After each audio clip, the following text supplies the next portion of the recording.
အားလုံးပဲမင်္ဂလာညချမ်းလေးပါခင်ဗျာကျွန်တော်ဒီနေ့ညတော့စာရေးဆရာအာကဆိုရဲ့စိတ်ဝင်စားဖို့ရအောင်လန်းဝိဇ္ဇာနဲ့ပရလောကဇလန်းတွေကိုစုစည်းပြီးအဝိဇ္ဇာတော်တန်အပိုင်း25အနေနဲ့တင်ဆက်ပေးသွားမှာပဲဖြစ်ပါတယ်ခင်ဗျာ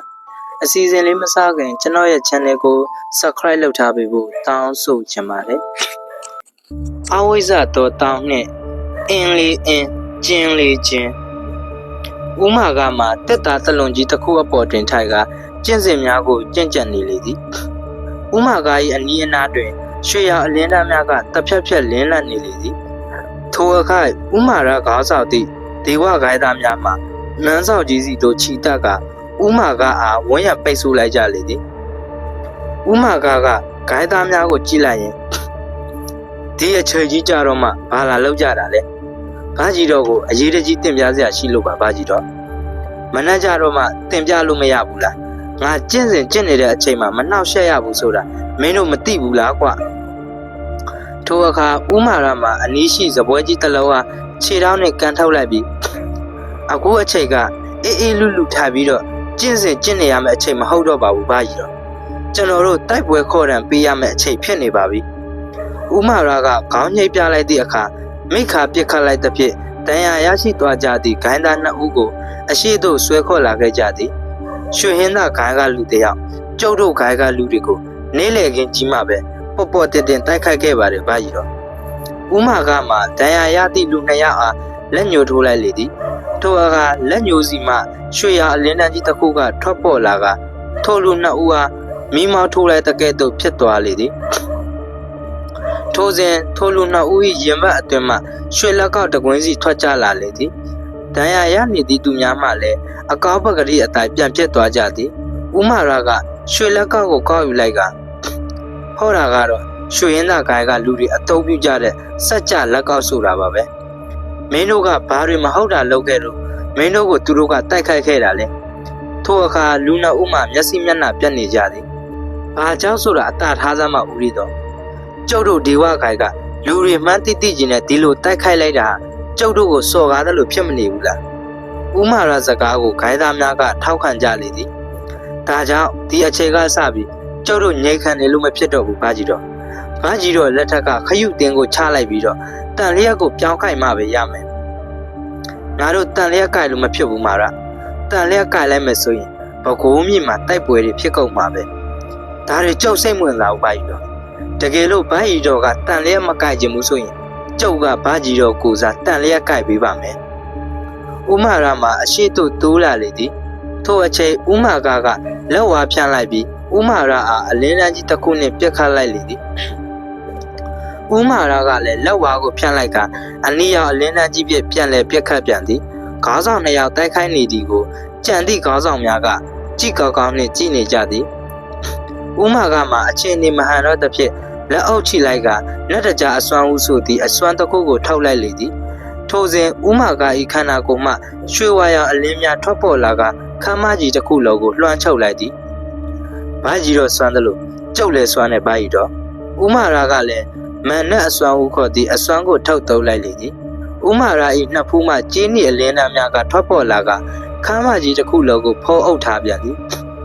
နန်းဆောင်ခမ်းမကြီးကိုဥမာကဤရွှေရအလင်းတန်းကြီးများကဖုံးလွှမ်းလိုက်ဥမာရာဤကျင်းဤအလင်းတန်းကြီးများကဖုံးလွှမ်းလိုက်နှင့်အပြန်ပြန်လန်လန်ဖုံးလွှမ်းနေကြလေသည်သို့တော့နောက်ဆုံးတွင်တော့ကျင်းဤအလင်းတန်းကြီးမှာတခါတစ်ခုကိုလွှမ်းချုပ်သွားသည်ရွှေဝါရအလင်းတန်းများမှာကျင်းဤအလင်းကိုမထိုးဖောင်းနိုင်တော့ပဲတဖြည်းဖြည်းစိတ်တုံသွားလိတော့သည်ဥမာရာကပြောလိုက်ရင်ပညာချင်းရှင်ရင်ဘာကြီးတော့ထက်ကျုပ်ကတားတယ်ဆိုတာဘာကြီးတော့နားလဲပြီမဟုတ်လားမင်းပညာကအဖြတ်စွမ်းအပညာကိုကွာလောကမှာမကောင်းမှုကလောက်ရတာလွယ်သလားကောင်းမှုကလောက်ရတာခက်တယ်မဟုတ်လားဥမာရမှာဥမာကထံသို့တိုးကပ်သွားရင်ဥမာကအရှိတွင်ချထားသည့်ရွှေရောင်တန်လျက်ကိုကောက်ယူလိုက်ကမိုးပေါ်သို့ထောင်မြောက်လိုက်လေသည်ဒီနေ့ကစပြီးဒေဝဂိုင်းကိုကျုပ်အုပ်ချုပ်မယ်ဘာကြီးတော့ကအေးအေးဆေးဆေးနေပြီးတော့ကိုပညာတိုးတက်ရေးကိုပဲအားစိုက်လုံးဆောင်စမ်းပါဟုတ်ပြီလားဥမာကမှဘာမှမပြောနိုင်တော့ပြီဥမာရာကနောက်လိုက်မြဘတ်တို့ကြည့်လိုက်ကဒီနေ့ကစပြီးတော့ဒေဝဂိုင်းကပြင်ပမူဝါဒကိုပြောင်းလဲလိုက်ပြီဒီနေ့ပြင်ဒီအကုန်လုံးကိုကျုပ်တို့ဒေဝဂိုင်းကပဲအုပ်ချုပ်စေရမယ် ဘကိုးမှာကြောက်တော့ကိုင်းလောက်အင်အားကြီးတဲ့ကိုင်းမရှိစေရဘူးရှိလာခဲ့ရင်လေဟောဒီတန်လျက်နဲ့ဖြိုခွင်းဖြတ်စီပြမယ်ဦးမာရာပြောလိုက်တဲ့အခါဒေဝဂိုင်းသားများမှလက်ခုပ်လက်ဝါတီးလျက်အားပေးကြလေသည်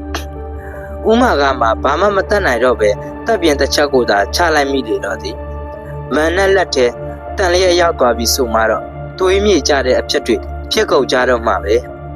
စင်စစ်အားဖြင့်ဦးမာကမှတမတ်ကြသူတယောက်ဖြစ်ပြီးအသက်အရွယ်အားဖြင့်တော့၎င်းပညာဉာဏ်အားဖြင့်တော့၎င်းပြေဝသူဖြစ်တဲ့ဖြင့်ဒေဝဂိုင်းရမကဂိုင်းများအလုံးကတလေးတစားဆက်ဆံကြသူတအုပ်ဖြစ်သည်ထိုညတွင်ပဲဒေဝဂိုင်းအတွင်မှအသက်အရွယ်ကြီးရင်နေပြီဖြစ်သည့်ဂိုင်းကောင်းဆောင်ကြီးများအားဖမ်းဆီးလိုက်ကယာတူးများဖြုတ်ချလိုက်ကြပြီးဦးမာရာ၏လူယောင်နားလန့်များဖြစ်ကြသည့်ယမမင်းကျင့်စဉ်ကိုကျင့်မြောက်အောင်မြင်ထားသူ၄ယောက်အတူရကျင့်စဉ်ကိုကျင့်ကြံနေကြသည့်အတူရကဲ၄ဦးတို့နှင့်ဒေဝဂိုင်းအားတွေးတစ်လောင်းကပြန်လည်ဖွဲ့စည်းလိုက်ကြသည်ရွှေရင်သာကား၏အဆောက်အဦကြီးကျယ်တွင်ဂိုင်းကားဆောင်များကစုဝေးရောက်ရှိနေကြပြီဖြစ်သည်ဆရာတော်ကရွှေပေလာများကိုဖြန့်ခင်လိုက်ပြီးသည့်နောက်အရင်ဦးဆုံးမိခါပညာသင်ရမယ့်စကားဝတ်ကိုဖော်ခဲ့လို့ရပြီဒါပေမဲ့စကားဝတ်ဖော်တဲ့နီးကခက်ခဲနဲ့နေတာကြောင့်ပထမစတဲ့ကြောင်းကိုပဲအတိတ်ပဲဖော်နိုင်ခဲ့တယ်အဲ့ဒီစာကြောင်းကဘာလဲဆရာတော်အင်းလေးအင်းကျင်းလေးကျင်းတဲ့မိခါမှာမျက်မှောက်ကျုပ်လိုက်ပြီးအဲ့ဒီအင်းလေးအင်းကျင်းလေးချင်းဆိုတာဘာလဲဆရာတော်ငါလည်းအခုထိစဉ်းစားနေရတော့ပဲမိခါကြီးခေါင်းဆောင်ကြီးကဘာကိုဆိုလိုချင်မှန်းမသိဘူးစိတ်တလုံးကတွေးလိုက်ရင်ဒါတိုက်စာတစ်ခုဖြစ်မယ်ဆရာတော်ရအင်းကြီးလင်းအင်းမှကျင်းကြီးလင်းချင်းတူပြီးတော့တိုက်ကခုခုကိုရှာရမှာများလားခမားကတော့လှုပ်ပြီးစိတ်တလုံးရဘယ်အင်းကိုသွားပြီးတော့ဘယ်နားမှာကျင်းသွားတူရမယ်ဆိုတာကိုခမားသိလို့လားဆရာတော်ပိတ်ဟောက်လိုက်တဲ့ဖြစ်စိတ်တလုံးမှာခေါင်းခပြလိုက်သည်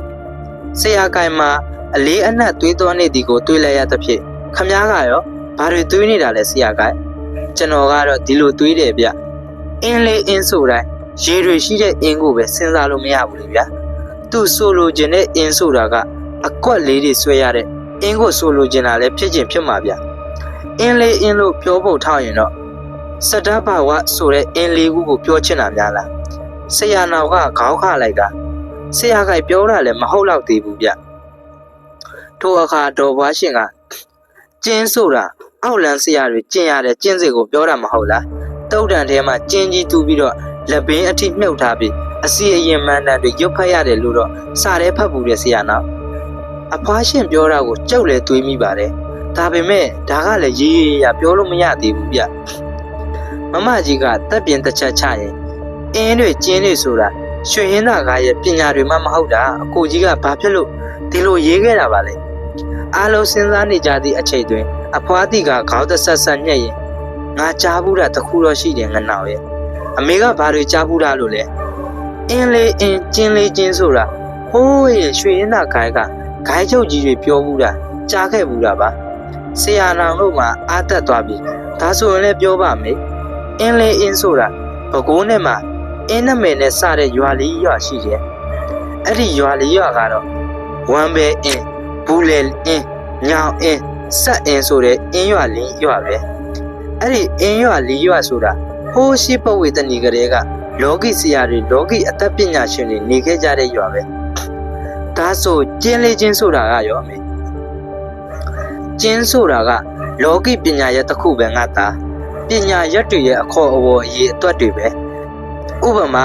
စာအုပ်ဆိုရင်တအုပ်လို့ခေါ်သလိုဒုံးဆိုရင်လည်းတခြားလို့ခေါ်ကြတယ်မဟုတ်လားဒီလိုပဲအဲ့ဒီပညာရက်တွေကိုတခြင်းလို့ခေါ်ကြတယ်ခုနကမဖွားရှင်ပြောတာမှန်တော့မှန်ပဲမဲ့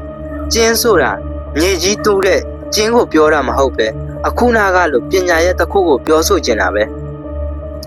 ဒါဆိုအမေဆိုလိုချင်တဲ့သဘောကအဲ့ဒီရွာလေးရွာမှာပညာရက်၄ခုရှိနေတယ်ဆိုတဲ့အဓိပ္ပာယ်များလားစစ်စစ်တွေးတော့ရေးရေးပေါ်တယ်ငါသားရဲ့အဲ့ဒီရွာလေးရွာအကြောင်းငါသားသိတယ်မဟုတ်လားဆရာနာကခေါင်းနှိပ်လိုက်ကသိပြီမေဒါဆိုရင်တော့ဆရာကြီး၄ယောက်နဲ့သွားပတ်တတ်မယ်ထင်တယ်ဘကိုးမြို့မှာဆရာကြီး၄ယောက်ဆိုတာတခါကရှိခဲ့ဘူးတဲ့ဝမ်ဘဲအင်းမှာဆရာကြီးဦးဆန့်ပါဆိုတာရှိတယ်ဘူလေအင်းမှာဆရာကြီးဦးဆန့်ဘောတဲ့ညောင်အင်းမှာကျတော့ဆရာကြီးဦးဆန့်သားတဲ့နောက်ဆုံးဆက်အင်းမှာကျတော့ ဆရာကြီးဦးစံသိန်းရဲ့ဗျဆရာကြီးတွေကလည်းနာမည်တွေခက်စစ်စစ်ပါပဲလားဆရာနာသူတို့အားလုံးကညီအကိုရင်းတွေပဲမိခါရဲ့ဒါပေမဲ့တယောက်ကိုပညာရဲ့တမျိုးစီထူးချွန်ကြပြီးတော့ညီအကို၄ယောက်အချင်းချင်းပညာပြိုင်ကြရကနေမသိမြတ်ကြတော့ပဲအကွဲကွဲဖြစ်ကုန်ကြတာပဲဒါဆိုဂိုင်းချုပ်ကြီးဆိုလို့ကျန်တဲ့ဘောကအဲ့ဒီဆရာကြီး၄ယောက်စီကနေပညာရဲ့၄မျိုးကိုသင်ယူရမယ်ဆိုတဲ့အဓိပ္ပာယ်ပဲဖြစ်ရမယ်မမကြီးကခေါင်းညှိလိုက်ကဟုတ်လောက်မယ်ဆရာနော်ဒါဆိုမိခါလောက်ရမှာကအဲ့ဒီရွာတွေကိုတွားပြီးတော့ဆရာကြီးစီကနေပညာရဲ့၄မျိုးသင်ယူဖို့ပဲဒါပေမဲ့အဲ့ဒီဆရာကြီးတွေကသင်ပေးပါမလားဒီအတိုင်းတော့ဘယ်လက်ခံပါမလဲဒါပေမဲ့သူတို့ကိုနီးမျိုးစုံနဲ့ချင်းကပ်ကြည့်ရမှာပေါ့မိခါကောင်းပါပြီဆရာနော်ဒီတစ်ခေါက်တော့စိတ်တလုံးပဲမိခါနဲ့လိုက်သွားရမယ်မော်တီဟာကိုငါခိုင်းစရာရှိသေးတယ်စိတ်တလုံးနဲ့မော်တီဟာမှာခေါင်းညှိလိုက်ကြသည်အစည်းအဝေးပြီးသွားတဲ့အခါမိခါနဲ့မမကြီးတို့တွေ့ဆုံကြသည်ရွှေလက်ကောက်နှစ်ကွင်းတော့ပျောက်သွားပြီမမကြီးဘာပဲဖြစ်ဖြစ်မင်းပေးကင်းဖို့အရေးကြီးပါတယ်မိခါငါလဲမင်းနေလိုက်တာမင်းကိုရွှေလက်ကောက်တွေတောက်ရတဲ့နီလန်းကိုမပြောပြရသေးဘူးပဲမမကြီးကရွှေလက်ကောက်၄ကွင်းကိုဖြုတ်ယူလိုက်ကလေပေါ်သို့ပြစ်တင်လိုက်သည်ရွှေလက်ကောက်များမှာမိုးပေါ်သို့ပြန်တန်းနေလေသည်စัจ जा လက်ကောက်ဆိုတာအချင်းချင်းလှက်ပတ်ထိချောင်းနိုင်တဲ့လက်နက်တစ်မျိုးပဲမိခါသူ့ကိုအဟိမ့်မှန်နဲ့ရုပ်ပြီးတော့ကိုလိုရအတိုင်းလှက်ပတ်ခိုင်းလို့ရတယ်မမကြီးကမိခါအားအဝင်မန္တန်ဟုခေါ်သည့်မန္တန်တစ်ပုဒ်ကိုတင် जा ပေးလိုက်လေသည်ထို့နောက်လက်ညှိုးတစ်ချောင်းထောက်ပြီးအဝင်မန္တန်အားရွတ်ဆိုလိုက်သည့်အခါလေးပေါ်ပြန်နေသည့်ရွှေလက်ကောက်လေးကွင်းမှာမမကြီး၏လက်ညှိုးအနီးတွင်လှက်ပတ်ပြန်တန်းနေကြသည်အဝင်မန္တန်ကိုရွတ်ပြီးဒီလက်ကောက်လေးကွင်းကိုကိုယ့်ရဲ့လက်ညှိုးစီကိုလှမ်းခေါ်လို့ရတယ်မိခါရဲ့ထို့နောက်မမကြီးကအထွတ်မန္တန်ဟုခေါ်သည့်မန္တန်တစ်ခုကိုရွတ်ဖတ်ပြန်သည်ထိုမန္တန်ကိုရွတ်ဖတ်လိုက်သည့်အခါရွှေလက်ကောက်များမှာမမကြီး၏ကိုယ်ခန္ဓာအနီးခြေသုံးလမ်းအကွာခမ်းမှလှက်ပတ်ပြန်တန်းနေကြလေသည်အဝင်မန္တန်ကိုရွတ်ပြီးကိုယ့်စီကိုပြန်ခေါ်လို့ရတယ်လို့အထွတ်မန္တန်ကိုရွတ်ပြီးတော့တခြားကိုပြက်လွတ်လို့ရတယ်မိခါကဲစမ်းသပ်ကြည့်လိုက်ပါဦး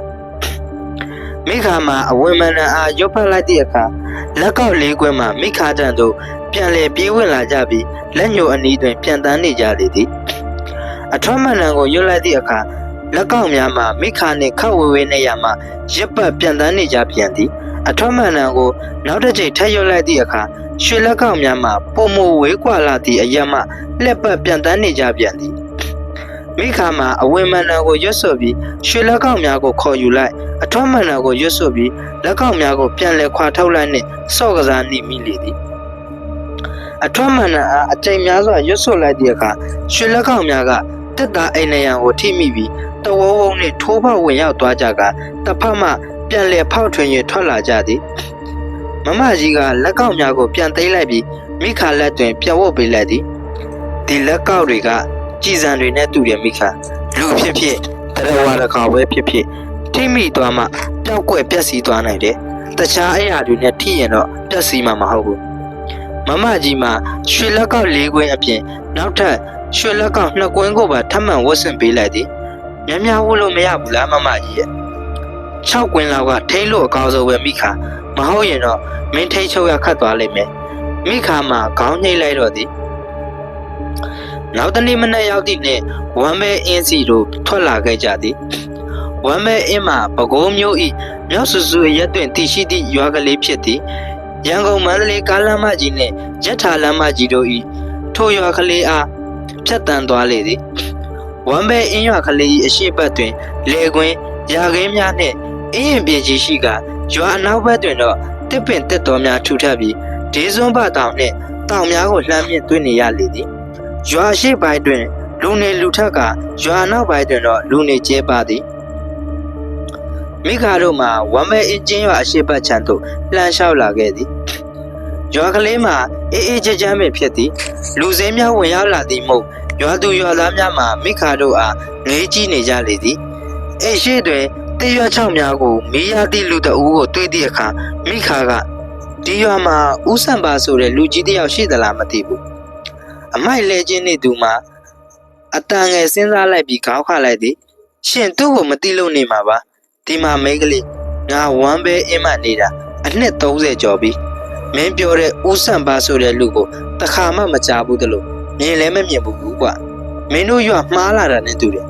မဟုတ်ပါဘူးရှင်ဝမ်းပဲအင်းမဦးဆန်ပါဆိုတဲ့လူကြီးရှိတယ်ဆိုတာအတိအကျသိရလို့လာခဲ့တာပါတခုတော့ရှိတယ်မိန်းကလေးကရွာမှာကရွာနာမည်တွေပဲသိကြတာများတယ်မင်းပြောတဲ့လူနဲ့ငါတို့ခေါ်တဲ့လူကမကိုက်မိတာဖြစ်ချင်းဖြစ်မှာကွာဒီလိုလောက်ပါလားတကြီးကိုသွားမေးကြည့်လိုက်တကြီးကတော့ရှင်းမိနားမိလည်းဖြစ်တယ်တရွာလုံးကအကြောင်းတွေကိုလည်းနှံ့ဆက်တယ်ဆိုတော့သူသိမှအမှန်ပဲကျေးဇူးပါပဲရှင်တကြီးအိတ်ကိုလှမ်းညွှန်လိုက်ပါဦးထိုလူကြီးလှမ်းညွှန်လိုက်သည့်အတိုင်းလိုက်လာခဲ့ရာမကြခင်ရှေ့တန်းချီအိတ်ကြီးကအိတ်ရှေ့သို့ရောက်လာခဲ့သည်အိတ်ထဲသို့ဝင်လိုက်သည့်အခါအသက်68နှစ်အရွယ်ခန့်အဖိုးကြီးတဦးထိုင်နေသည်ကိုတွေ့ရသည်အဖိုးတကြီးနဲ့တွေ့ကြလို့ပါတကြီးကအဖိုးပါပဲကွယ်မိခါတို့မှတကြီးအနီးတွင်ထိုင်လိုက်ကြသည်တကြီးကွန်အိတ်တစ်ခုအတွင်းမှာကွန်ဒီစိတ်ကလေးများကိုနှိုက်ယူကပါဇက်တဲထဲ၍တမြုပ်မြုပ်လုံနေလေသည်မင်းတို့ကဘာကိစ္စရှိလို့လဲကွဒီရွာကဦးဆန်ပါဆိုတဲ့လူကြီးနဲ့တွေ့ကြလို့လာခဲ့တာပါတကြီးအဖိုးအုပ်မှာမျက်မှောက်တစ်ချက်ကျုပ်လိုက်ပြီးဦးဆန်ပါတယ်လားတကြီးသိတယ်မဟုတ်လားယင်သိတော့သိပါတယ်ကွယ်ဒါနဲ့မင်းတို့ကဦးဆန်ပါကိုဘာဖြစ်လို့တွေ့ကြကြတာလဲသူ့စီကနေသိချင်တာလေးနည်းနည်းရှိလို့တကြီးကသူ့အိတ်ကိုသိတယ်ဆိုရင်ကျမတို့ကိုလမ်းညွှန်ပေးပါမင်းတို့လာတာနေရာတော့မှန်တယ်ကွဒါပေမဲ့ဦးဆန်ပါရှိတဲ့နေရာကိုငါလိုက်မပြနိုင်ဘူးဘာဖြစ်လို့များလဲတကြီးရဲ့ဦးဆန်ပါဆိုတာမော်စရာကြီးတစ်ယောက်ပဲသူကဝမ်ဘဲအင်းအနောက်ဘက်တောဆက်နာကအိမ်ပြောက်ကြီးမှနေတယ်ကွမိခါမှာအိမ်ပြောက်ကြီးဆိုသည့်စကားကြားလိုက်ရသည့်အခါထူးဆန်းမိသွားလေသည်အိမ်ပြောက်ကြီးဆိုတာဘာလဲဟဲ့တကြီးအဖို့နာမည်အတိုင်းပဲအိမ်ကြီးကပျောက်ပျောက်နေတတ်လို့အိမ်ပြောက်ကြီးလို့ခေါ်တာကွဒီအိမ်ကြီးကတခါတလေဆိုရင်ပေါ်လာတတ်တယ်ဒါပေမဲ့ပျောက်နေတာများပါတယ်လာပြေးလာွယ်ညတွေလုံးမှာညတွေမှာပေါ်လာတတ်တယ်တာမယ်နေ့ကင်းပိုင်းသွားကြည့်ရင်အဲ့ဒီအိမ်ပြောက်ကြီးနေရာမှာဘာမှမရှိပဲခြံဝက်အရာကြီးတာရှိနေတယ်ကွရွာကလူတွေဆိုရင်ရွာအနောက်ခြမ်းမှာမနေဝန်းကြတဲ့အပြင်အဲ့ဒီအိမ်ပြောက်ကြီးရှိတဲ့ခြံဝက်ကြီးစီကိုလည်းနှိမ့်ရင်ကြတော့မှဘယ်သူမှမတွားကြရဘူးကွဒါဆိုရင်သမီးတို့အဲ့ဒီနေရာကိုတွားကြည့်လိုက်ပါဦးမယ်အေးကွယ်အဖိုးကျွတ်တင်ပြီးမှားမယ်နော်အဲ့ဒီအိမ်ပြောက်ကြီးနေရာကိုသမီးတို့ခြေထောက်နဲ့သမီးတို့တွားကြတာနော်ဖြစ်လာသမျှပြဿနာကိုအဖိုးသားဝမယူဘူးစိတ်ချပါတကြီးအဖိုးကျမတို့တွားကြည့်လိုက်ပါမယ်အေးရွာရဲ့အနောက်ဘက်ကိုသာတက်တန်းသွားလိုက်နွားချောင်းနေတဲ့ကလေးတွေကိုမေးလိုက်ရင်သူတို့ညွှန်ပြပါလိမ့်မယ်မိခါတို့မှာရွာအနောက်ဘက်သို့ပြန်ထွက်လာခဲ့သည်ရထားလမ်းမကြီးကိုကျော်ဖြတ်လိုက်သည်နှင့်အိမ်ချိန်များမှာတိတိတတ်တာကျဲပါသွားလေသည်ထိုနေရာတွင်ခြံဝန်းကျင်ကြီးများရှိကအုပ်အုပ်ဆက်ဆက်ဖြစ်နေလေသည်ဝမ်ဘဲအင်းရွာရှိအိမ်ချိန်များကုတ်ဆိုးသွားသည့်အခါမြက်ခင်ပြင်ကြီးကိုမြင်တွေ့လိုက်ရသည်မြက်ခင်ပြင်ကြီးတွင်တော့ကျွဲနွားများကိုလွှတ်ကြောင်းထားသည်ကိုတွေ့ရသည်မိခါတို့ကိုယ်အတွင်ဖြတ်လိုက်သည့်အခါကျွဲကြောက်သားလေးတစ်ယောက်ကမိခါတို့ထံသို့ပြေးလာသည်ခမည်းတော်ဘာလာလောက်ကြတာလဲစိတ်တလုံးကအတော်ပဲကောက်လေမင်းအိမ်ပြောက်ကြီးကိုသိသလားသိတာပေါ့ဗျာဒါနဲ့ခမည်းတော်ကအိမ်ပြောက်ကြီးကိုဘာသွားကြမလို့လဲစိတ်တလုံးနဲ့မိခါမှာတယောက်မျက်နှာတယောက်ကြည့်လိုက်ကြလေသည်ကျွဲကြောက်သားခလေးကမိခါတို့အားကြည့်လိုက်ပြီဟုတ်ပြီခမည်းတော်ကိုကြည့်ရတာတိုက်ဆရာတွေနဲ့တူတယ်ခမည်းတော်အိမ်ပြောက်ကြီးကိုလေးလာဖို့လာခဲ့ကြတာမဟုတ်လားမိခါမှာခေါင်းညိတ်ပြလိုက်သည်ထင်တော့ထင်တာဗျကောင်းပြီလေကျုပ်ခမည်းတော်ကိုလမ်းပြမယ်ဒါပေမဲ့ခမည်းတော်ကျုပ်ကိုဘယ်လောက်ပေးမှလဲမင်းကလာချီသေးกว่าဘယ်လောက်လိုချင်လို့လဲခမည်းတော်တိုက်တူလို့ရရင်ကျုပ်ကဝေစုတစ်ပုတ်လိုချင်တယ်ဗျာဟာမင်းကအလေကားလိုချင်နေတာပဲကွာအလေကားတော့မလိုချင်ပါဘူးဗျာဒီလိုလုပ်ဗျာအဲ့ဒီအိမ်ပြောက်ကြီးနေရာကိုကျုပ်လိုက်ပြမယ်ခမည်းတော်ကျုပ်ကိုခိုင်းစရာရှိရင်လည်းခိုင်းကြပါဗျာသွားစမ်းမှာဟိတ်ကောက်လေးဟာငါတို့ကိုလာမရှုပ်နဲ့တို့ကိုအိမ်ပြောက်ကြီးဘက်မှာရှိတယ်ဆိုတာကိုဒါပြစမ်းမှာစိတ်တလုံးကပြောလိုက်တဲ့အခါကျွဲကြောက်သားကလေးကလက်ပတ်လိုက်ရင်ဘာလို့ပြောရမှာလဲဗျခမည်းတော်ကခမည်းတော်ရှာကြပေါ့မိခါမှာတောတန်းကလေးကိုကြည့်လိုက်လေသည်တက်ပင်များထူထပ်နေသဖြင့် အိမ်ပြောက်ကြီးမှာမြည်သည့်နေရာတွေရှိသည့်မှန်ကိုမခန့်မှန်းနိုင်ပေကဲပါဦးကြီးစိတ်လုံးရဲ့သူ့ကိုလမ်းပြခိုင်းရင်လည်းပြခိုင်းလိုက်ပါဒီကောင်လေးကဝေစုတွေဘာတွေတောင်းနေတာဟာမိခါရမိခါမှာစိတ်တလုံးအကြည့်ကခေါင်းညိတ်ပြလိုက်သည်ကျွဲကြောက်သားကလေးကရေမောလိုက်ကဒီကကလေးမနဲ့ပြောမှပဲအဆင်ပြေတော့တယ်ခမည်းကတော်တော်ခေါင်းမာတဲ့လူပဲကဲပါအပူတွေပြောမနေနဲ့အိမ်ပြောက်ကြီးဘက်မှာလဲဆိုတာကိုလမ်းပြပေးတော့ကျွဲကြောက်သားလေးကအရှိမထွက်သွားတဲ့ဖြစ်မိခါတို့ကအနောက်မှလိုက်လာခဲ့ကြသည်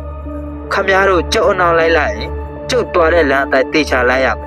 ကျုပ်နေတဲ့ခြေလမ်းအတိုင်းတေချာလိုက်နေရမယ်နော်နေပါဦးခုနကရှင်ပြောတဲ့အိမ်ပြောက်ကြီးကတိုက်ကြီးဆိုတာတကယ်ပဲလားတကယ်ဘောဗျအရင်ကဆိုရင်လည်းတိုက်စရာတွေဂိုင်းစရာတွေခဏခဏလာရှာကြတယ်သူတို့ကဘာတိုက်တွေလာတူးကြတာလဲကွာကျုပ်တို့အသေးစိတ်ပဲသိပါမလဲသူတို့ပြောတာကတော့ပညာရဲ့တစ်ခုခုကိုမြုပ်နှံထားတဲ့ဆိုလားနောက်ပြီးတော့ယတနာတွေမြုပ်နှံထားတဲ့ဆိုလားပဲဗျပြောတော့ပြောတယ်ပညာရဲ့ဆိုဒီစကားကိုကြားလိုက်ရတဲ့အတွက်မိခါမျက်လုံးများအယောက်လက်သွားလေသည်ကွင်းပြင်းကြီးတစ်ခုဖြတ်လျှောက်လာပြီးသည့်အခါတစ်ပင်ကလေးများပရောက်နေသည်ခင်နှန်းကလေးတစ်ခုအတွင်းတို့ရောက်လာခဲ့ကြသည်ခင်နှန်းကလေးအတွင်းတွင်တငင်းပင်များဇောင်းရပင်များနှင့်တီးပင်စားပင်များအများအပြားရှိလေသည်ဇောင်းရပင်များတွင်ဇောင်းရသည့်များပြုတ်သိပ်ခဲနေကြတဲ့ကဲ့သို့ရှောက်ပင်များတွင်လည်းရှောက်တီးများစွာတီးနေကြလေသည်စေတလုံးကထိုအပင်များကိုကြည့်နေရင်ဟာဒီတောတန်းကတီးပင်စားပင်တွေကြီးပါလားကွာမင်းတို့တွေခူးမစားကြဘူးလားခူးစားလို့ကိုမနိုင်ဘူးဦးလေးရပြီးတော့ရွာကလူတွေလည်းဒီတောတန်းလေးကိုဘယ်သူမှလာရဲတာမဟုတ်ကြတာဘာဖြစ်လို့လဲကွာဒီတောတန်းကတစ်ချိန်တော့ကတီးပင်စားပင်တွေစိုက်တဲ့ဥယျာဉ်ခြံတွေပဲဗျဒါပေမဲ့အိမ်ပြောက်ကြီးက6လန့်လွန်းလို့ဒီဥယျာဉ်ခြံပိုင်ရှင်တွေကခြံတွေကိုစွန့်ပစ်ပြီးပြေးကုန်ကြတာပဲဗျမင်းပြောတာနဲ့ငါတော့ကြောက်ချင်လာပြီကွာတကယ်ပြောတာဗျဒီတောတန်းလေးကိုကြောက်ကလွဲလို့တခြားလူတိတ်မဝင်ရဲဘူးဗျမင်းကမကြောက်ဘူးလားကွာမကြောက်ပါဘူးဗျလာဟိုးရှိမှရောက်တော့မယ်တောတန်းကလေးကိုဖြတ်ပြီးသည့်အခါမြေပြန့်တစ်ခုကိုရောက်သွားပြန်သည်ထိုမြေအလဲတွင်တစ်ပင်များညီညာစွာပြရောက်နေသည်ခြံကြီးတစ်ခြံရှိသည်ခြံအတွင်းမှတစ်ပင်များမှာခြံကြီးအားစီယိုခတ်ထားသည့်အလားစီတန်းကပရောက်နေကြသည်အဲ့ဒါဘောဗျအိမ်ပြောက်ကြီးဆိုတာမိခါတို့မှအဝေးမှပင်အကဲခတ်ကြည့်လိုက်သည်အိမ်လည်းမတွေ့ပါလားကွဒီအိမ်ကြီးကညာဘက်မှပေါ်တာဗျညာဘက်တော့မှညတိုင်းမပေါ်ဘူးနော်သူပေါ်ကျင်တဲ့အခါမှပေါ်တာအိမ်ကြီးကတက်တာနှစ်ထပ်အိမ်အကြီးကြီးပဲဗျခြံအလေတက်တက်လောက်မှရှိတယ်သတင်းပေါက်တွေကလည်းမီးတွေထက်ထိတ်လင်းလို့ဗျစိတ်တလုံးကပြုံးလိုက်ကအောင်မဲမင်းကငါတို့လာဖြီးနေပြန်ပြီအဲ့ဒီအိမ်ကြီးကိုမင်းမြင်ဘူးလို့လားကွမြင်ဘူးရတာပေါ့ဗျာတခါလားကျုပ်ကျွဲတော့ကောက်ပြောက်လို့လိုက်ရှာရင်ဒီဘက်ကိုရောက်လာခဲ့တာမိုးကလည်းအတော်ချုံနေပြီပေါ့ကျုပ်ကျွဲကအဲ့ဒီခြံကြီးထဲရောက်နေခဲ့တာဗျို့ဒါနဲ့ကျွဲကိုတွားခေါ်တဲ့အချိန်ငှက်တွေကတကြည်ကြည်နဲ့အော်ကြတယ်နောက်တော့ကျုပ်ရှိမှပဲအဲ့ကြီးကဘွားကနေပို့လာခဲ့တာပဲဗျာကျုပ်ကအစကတော့ပြောင်းပြီးကြည့်နေမိတယ်အဲ့ထဲမှာလူတန်တွေစကားပြောတန်တွေကြားနောက်တော့မှတတိဝင်ပြီးအမြန်ပြေးထွက်ခိုင်းလာတာပဲဗျို့စမ်းတော့အစမ်းသားပဲမိခါငါတို့ဘယ်လိုလုပ်ကြမလဲကျမတို့ရောက်တော့ရောက်ခိုင်းခြံကြီးထဲဝင်ကြည့်ရအောင်အေးကောင်းတယ်ဒီအိမ်ကြီးဘွားကနေပို့လာပါစီလို့စုတောင်းရတာပဲဟဲ့လူတွေခမည်းတော်တကယ်ပြောနေကြတာလားတကယ်ဘောကွာငါတို့ကတော့ဒီအိမ်ကြီးကိုမကြောက်ပါဘူးကွာမင်းကြောက်တယ်ဆိုရင်ဒီမှာနေခဲ့ဟာဗျာကျုပ်လည်းလိုက်မှာဗောဗျမိခါတို့တော့ဦးသားခြံစည်းစီတို့လှမ်းလာခဲ့ကြသည်ခြံစုရိုးတစ်ဖွဲ့ပေါင်းနေကြသည်တပ်ပင်များမှာအလွန်ကြီးညာကပေတံဖြစ်သား၍စိုက်ပျိုးထားတဲ့ကဲ့သို့ဖြောက်တန်းနေကြသည်တပ်ပင်များအကြားမှတိုးဝဲကခြံထဲသို့ဝင်လာခဲ့ကြသည်ခြံကြီးအတွင်းသို့ဝင်လိုက်သည်နှင့်စောင်းလင်ညာတကဲ့သို့အလွန်အေးစိတ်နေသည်ကိုခံစားရသည်ခြံလေတက်တဲ့တွင်မြေသည့်အပင်မှမရှိပဲမြေအလွတ်ကြီးဖြစ်နေလေသည်စေတလုံးကမြေသားများကိုကြိုက်ကြည့်ကမြေကြီးအောက်မှများအိမ်ကြီးကိုဖွက်ထားတာများလားမိခါမှာအိမ်နေရာကြီးကိုလှက်ပတ်ကြည့်ရှုနေလိုက်သည်ကျွဲကြောက်သားကလေးကလည်းဟိုလိုဒီလိုလှက်ပတ်ကြည့်ရှုနေသည်တွေ့လားကျုပ်ပြောပါတယ်ဘာမှမရှိပါဘူးလို့စိတ်တလုံးမှလည်းလက်မင်ချလိုက်ကမိခါနဲ့သူပြေးလာသည်မိခါဘာထူးသေးလဲဘာမှတော့မထူးပေမဲ့စိတ်ထဲမှာတော့မော်စွန်အိမ်နေရှိနေတယ်လို့ခံစားမိတယ်ဦးကြီးစိတ်တလုံးငါထင်တာကတော့ ဦးစံပါဆိုတဲ့လူကြီးကတူဝက်ဝက်နေတတ်တဲ့လူကြီးဖြစ်မှမိခါရဒါကြောင့်သူ့အိတ်ကိုသူဖြောက်ထားတာဖြစ်မှာပေါ့စိတ်တလုံးပြောလိုက်သည့်အခါကျွဲကြောက်သားကလေးမှထိတ်လန့်သွားကဦးလေးတို့ရာဒီချက်နေရမှာဦးစံပါဆိုတဲ့နာမည်ကိုမပြောရဘူးဗျ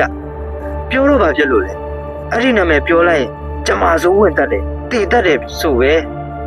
မင်းကလည်းကွာမဟုတ်တာတွေကြောက်မနေစမ်းပါနဲ့ငါတယောက်လို့ရှိပါတယ်ထိုစဉ်ကြောက်ခဲလေးတစ်လုံးမှတဝေဝေနဲ့ပြန်တန်းလာလေသည်စိတ်တစ်လုံးကထိုကြောက်တော်ကိုမြင်လိုက်ရသဖြင့်မိခါအားလှမ်းသွင်းလိုက်သည့်အခါမိခါမှာမြေပြင်ပေါ်သို့ပြိုကျသွားသည်ကွန်ဒီလောက်အရှိသည့်ကြောက်တော်မှာမိခါရက်နေသည့်နေရာကိုကြော်ဖြတ်သွားက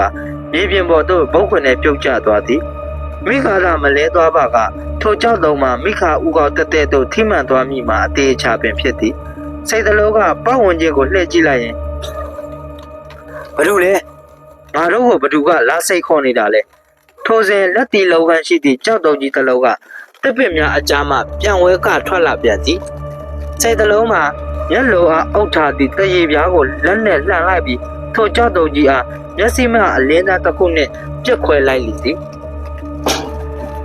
ဝေါကလေးပေါက်ွယ်သွားသည်နှင့်အတန်နှင့်အတူကြောက်တော်ကြီးမှလည်းလေပေါ်မှာပင်အစိမ့်စိမ့်မော်မော်ကွဲကြည့်သွားလေသည်ကျွဲကြောက်သားကလေးမှထိုအဖြစ်ကိုမြင်သည့်အခါအလွန်အားတင်သွားသည်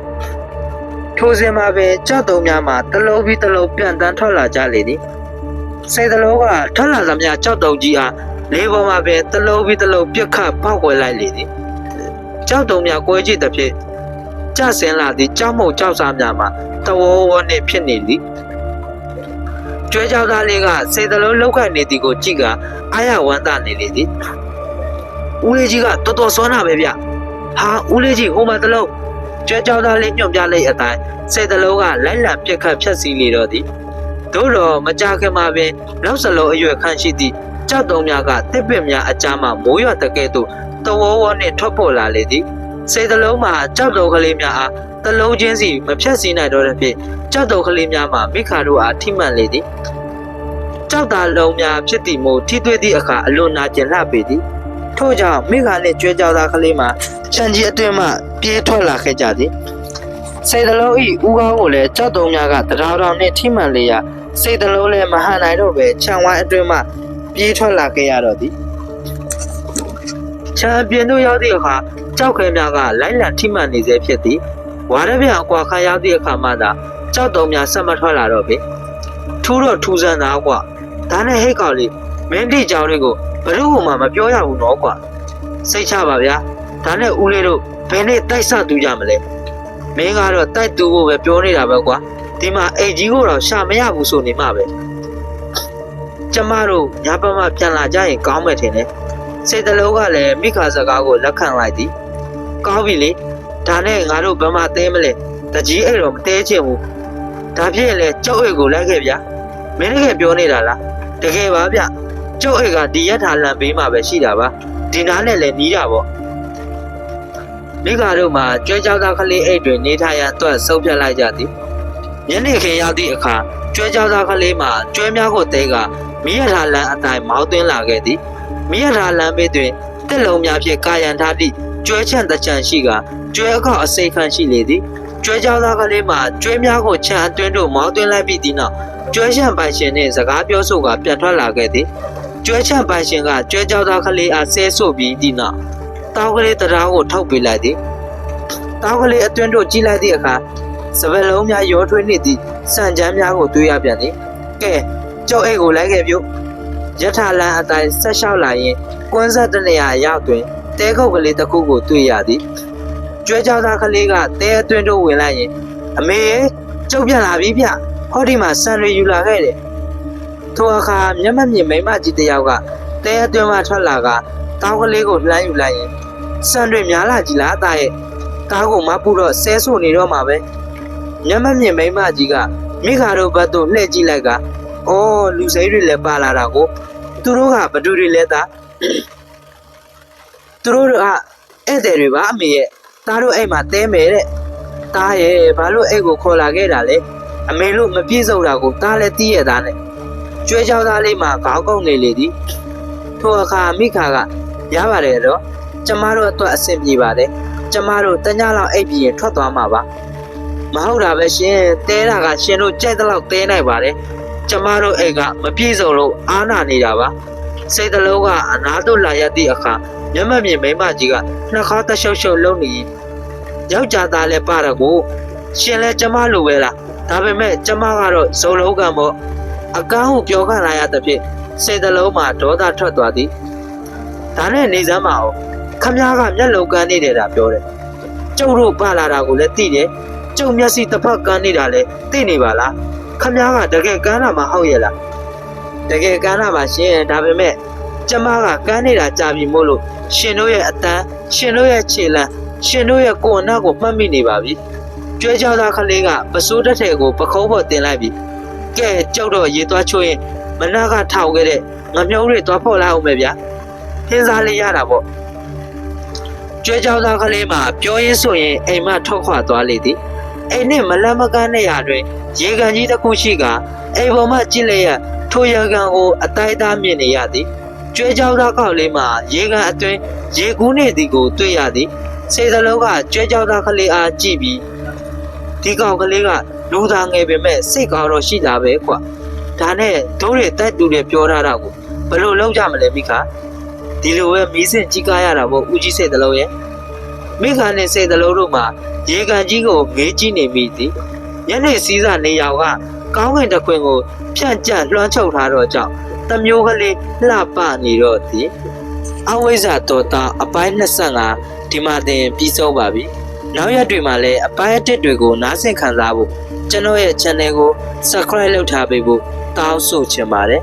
နားထောင်သူမိတ်ဆွေများကိုယ်စိတ်နှလုံးကျန်းမာချမ်းသာပြီးအိမ်မက်လှလှမကြပါစေခင်ဗျာ